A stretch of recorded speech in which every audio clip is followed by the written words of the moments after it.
Hello viewers, ఈ వీడియోలో మీకు యూస్ఫుల్ గూగుల్ ట్రిక్స్ గురించి చెప్పబోతున్నాను.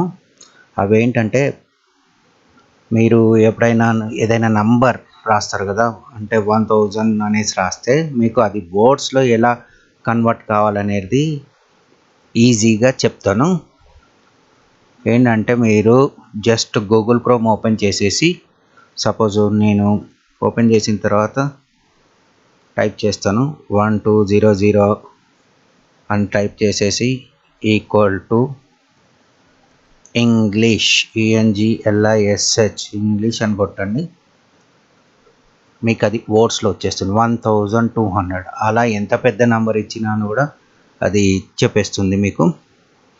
సో నెక్స్ట్ వచ్చేసేసి ట్రిక్, మీరు ఎప్పుడైనా మూవీస్ డౌన్లోడ్ చేసుకోవాలనుకుంటే మీరు ఏవేవో సైట్స్ విజిట్ చేస్తుంటారు. దాంట్లో మనకు ఆ సైట్స్ అనేది రీడైరెక్ట్ అవుతూ పోతుంటుంది. కొన్ని అయితే డౌన్లోడ్ కూడా కావు, ఏదో ఫేక్ వచ్చేస్తుంటుంది.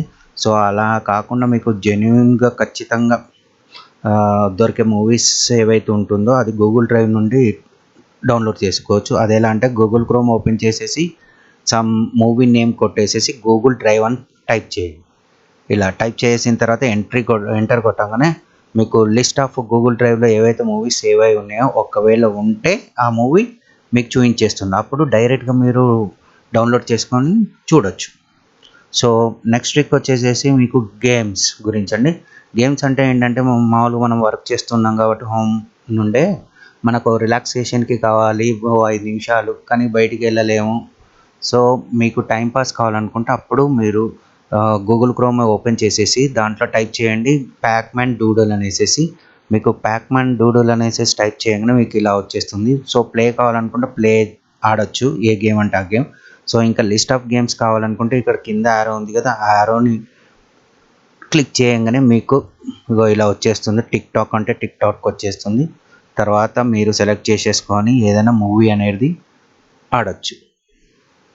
ఓకే, తర్వాత ట్రిక్ వచ్చేసేసి మీకు ఏదైనా పిక్చర్ గురించి మీరు రివర్స్ సెర్చ్ చేయాలనుకుంటే, దాని గురించి తెలుసుకోవాలనుకుంటే ఏం లేదండి, జస్ట్ మీరు గూగుల్ క్రోమ్ ఓపెన్ చేయండి. ఓపెన్ చేసిన తర్వాత ఇక్కడ మీకు ఇమేజెస్ కనబడుతుంది కదా, ఈ ఇమేజెస్ మీద క్లిక్ చేయండి. క్లిక్ చేసిన తర్వాత మీకు ఒక ఇక్కడ కెమెరా ఐకాన్ ఒకటి వచ్చేస్తుంది. ఆ కెమెరా ఐకాన్ మీద మీరు క్లిక్ చేసేస్తే మీకు అప్లోడ్ ఇమేజ్ అనేసి ఉంటుంది. అప్లోడ్ అనే ఇమేజ్ మీద క్లిక్ చేయగానే మీకు చూస్ చేసుకోవాల్సి వస్తుంది ఫైల్ ఏదైనా మీకు ఒక పిక్చర్ ఉందనుకోండి, అది అప్లోడ్ చేసేయండి. అది అప్లోడ్ చేసేస్తే ఆ పిక్చర్కి సంబంధించిన ఏవైతే నేమ్స్ కానీ పిక్చర్స్ కానీ డీటెయిల్స్ కానీ ఏమైతే ఉంటాయో అవన్నీ మీకు కనబడిపోతుంది. దీనివల్ల ఏంటంటే మనకు పేరు కానీ ఆ వ్యక్తిది ఏం తెలియకున్నా కూడా పిక్చర్ ఉంటే సరిపోతుంది. జస్ట్ ఇలా రివర్స్ సర్చ్లో చేసుకొని తెలుసుకోవచ్చు. సో నెక్స్ట్ ట్రిక్ వచ్చేసేసి ఫ్లైట్ గురించి అండి. అంటే ఫ్లైట్ గురించి అండి. అదేంటంటే, మామూలుగా మనము ఫ్లైట్ అనేది టైమింగ్స్ తెలియదు, హరిబరిలో ఉంటాము, దాని స్టేటస్ తెలుసుకోవాలి అనుకుంటే ఏం లేదండి, మనం జస్ట్ గూగుల్ క్రోమ్ ఓపెన్ చేసేసిన తర్వాత మీరు ఒక ఫ్లైట్ ఏదైతే కావాలనుకుంటున్నారో ఆ ఫ్లైట్ అని టైప్ చేసేసి ఆ ఫ్లైట్ నేమ్ అనేది ఎంట్రీ చేసేస్తే మీకు స్టేటస్ అనేది తెలిసిపోతుంది. అది ఎన్ని అవర్స్ ఉంటుంది, ఫ్లైట్ డ్యూరేషన్ ఏంటి అనేది మొత్తం ఇన్ఫర్మేషన్ మొత్తం మీకు క్షణాలలో తెలిసిపోతుంది. సో ఈ ట్రిక్ అనేది మీకు యూస్ఫుల్ అవుతుంది అనుకుంటా.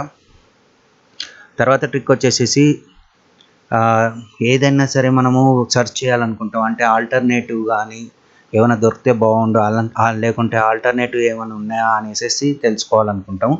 అదేంటంటే రిలేటివ్ సెర్చ్ అండి. రిలేటివ్ అంటే ఇప్పుడు గూగుల్ క్రోమ్ ఓపెన్ చేసిన తర్వాత మీరు రిలేటెడ్ అని టైప్ చేసేసి కోలన్ ఇచ్చేసేసి మీకు యూట్యూబ్ అనుకోండి, youtube.com అని టైప్ చేసేసి ఎంటర్ చేసిన తర్వాత మీకు అలాంటి యూట్యూబ్కి సంబంధించిన ఆల్టర్నేటివ్స్ ఏవైతే ఉన్నాయో అవన్నీ మీకు లిస్ట్ అవుట్ అయిపోతుంది. ఒకవేళ అలా కాకుండా మీకు సపోజ్ టిక్ టాక్ అనుకుందాం, సో టిక్టాక్కి ఆల్టర్నేటివ్స్ ఏవేవి ఉన్నాయో అవన్నీ కూడా మనకు లిస్ట్ వచ్చేస్తుంది. సో అలా రిలేటెడ్గా ఏవైతే సెర్చ్ చేయాలనుకుంటే సైట్స్, యాప్స్ సెర్చ్ చేసుకోవచ్చు. తర్వాత ట్రిక్ వచ్చేసేసి క్యాల్కులేటర్ అండి. క్యాలిక్యులేటర్ అంటే మామూలుగా మనం జేబులో పెట్టుకొని తిరగలేం, మొబైల్లో తీసేసి క్యాలిక్యులేట్ చేయాల్సి వస్తుంది. అదే మనం డెస్క్టాప్ మీద ఉన్నాం అనుకోండి, ల్యాప్టాప్ మీద ఉన్నాం అనుకోండి, అప్పుడు మనకు అప్పటిదప్పుడు తెలియాలనుకుంటే మీరు గూగుల్ క్రోమ్ ఓపెన్ చేసిన తర్వాత అడ్రస్ బార్లో మీరు ఒక టైప్ చేసేయండి. సపోజ్ ఇప్పుడు 12 into 2 అనేసి టైప్ చేశాను. 12 into 2 అని టైప్ చేయగానే మనకు ఆన్సర్ వచ్చేసింది 24 అనేసి. అలా ఎంత పెద్దదైనా సరే, అడిషన్ అయినా సరే, మల్టిప్లికేషన్ అయినా సరే, ఏదైనా చేసేసుకోవచ్చు. అలా చేసేస్తే మీకు ఇమీడియట్గా ఏంటంటే ఆన్సర్ అనేది ఇక్కడనే మీకు చూపించేస్తుంది. సో ఇది ఏంటంటే మీకు హ్యాండీగా ఉంటుంది బాగా. ఎప్పుడైనా క్యాలిక్యులేటర్ అనేది స్పెషల్గా మనం ఏం చేస్తామంటే క్యాలిక్యులేటర్ అని టైప్ చేసేసి అదొక యాప్ ఓపెన్ అయిన తర్వాత మనం ఇవన్నీ చేస్తాం. కానీ దానికైతే అవసరం లేదు, అలాంటి యూజ్ చేయాల్సిన అవసరం కూడా పడదు ఇప్పుడు మనకి ఈ ట్రిక్ తెలిస్తే. సో నెక్స్ట్ ట్రిక్ వచ్చేసేసి మనకి వెదర్ గురించి కానీ, లేకుంటే డేట్స్ గురించి, అంటే హాలిడేస్ లేకుంటే ఫెస్టివల్ డేట్స్ ఏమైనా తెలుసుకోవాలనుకుంటే సపోజ్ మనం గూగుల్ క్రోమ్ అనేసి ఓపెన్ చేసేసుకొని సపోజ్ దివాళీ ఇన్ 2020 అనేసి టైప్ చేసేస్తే మీకు ఎప్పుడు అనేది డే టు డే అన్నీ చూపించేస్తుంది. సో అలానే మీకు ఎప్పుడైనా వెదర్ గురించి తెలుసుకోవాలి అనుకుంటే ముంబై వెదర్ అని టైప్ చేసేస్తే అక్కడ వెదర్ ఎలా ఉందో కూడా మీకు తెలిసిపోతుంది. సో ఇలా మీరు డేట్స్ అండ్ వెదర్స్ అన్నీ కనుక్కోవచ్చు, తెలుసుకోవచ్చు. తర్వాత ఇంకోటి ట్రిక్ వచ్చేసేసి ట్రాన్స్లేషన్ అండి. ట్రాన్స్లేషన్ అంటే నార్మల్గా మనము ట్రాన్స్లేట్ చేసుకుంటాం, అంటే ఒక లాంగ్వేజ్ నుండి ఇంకో లాంగ్వేజ్కి మనం ట్రాన్స్లేట్ చేయాలని ట్రై చేస్తుంటాము. సో అప్పుడు కొద్దిగా ఏంటంటే ఈ యాప్స్ యూజ్ చేస్తుంటాం. ఆ యాప్స్ యూజ్ చేయకుండా ఎలా చేయాలి అంటే క్రోమ్ ఓపెన్ చేసిన తర్వాత హౌ ఆర్ యూ అని టైప్ చేసేసి ఇన్ చైనీస్ అని టైప్ చేసేస్తే మీకు ఇలా వచ్చేస్తుంది. సో అలా కాకుండా మీకు హౌ ఆర్ యూ అని టైప్ చేసేసి తెలుగు అని టైప్ చేసామనుకో మీరు ఎలా ఉన్నారు, హౌ ఆర్ యూ. సో ఏ భాష అయినా సరే మీరు ఈజీగా తెలుసుకోవచ్చు ట్రాన్స్లేట్ చేసేసి. ఈ వీడియో మీకు నచ్చినట్లయితే షేర్ చేయండి, సబ్స్క్రైబ్ చేసుకోండి, అలానే కామెంట్ కొట్టండి బాగుందో లేదో అనేసి. థ్యాంక్ యూ అండి, బాయ్ బాయ్.